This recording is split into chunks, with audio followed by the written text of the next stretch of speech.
You've been invited to join your favorite creators' Discord community. Now what? Let's start with what Discord is.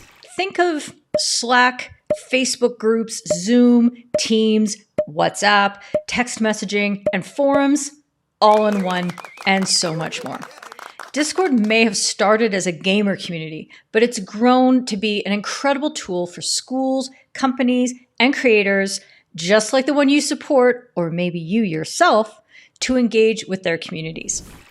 If you've never seen Discord before, your creator will provide you with an invite link. This is your gateway into the Discord world.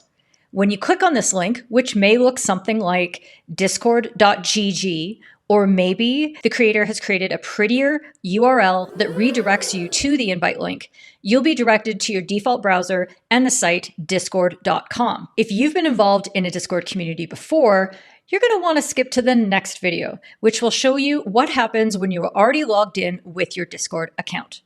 This is where you go only if you don't already have a Discord account. If you already have an account, scroll down a little further to the faint words underneath that says already have an account and click there.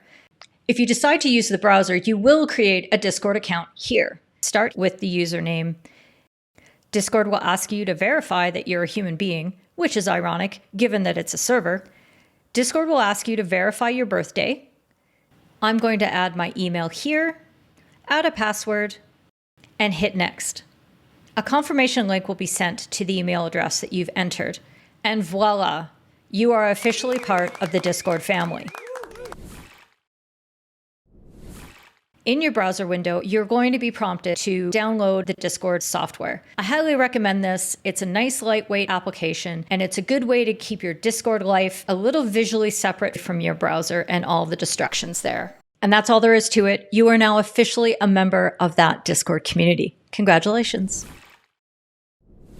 In the coming videos, we're going to review how you can participate in both text and voice channels in your community. So make sure you check out the video that's coming up next.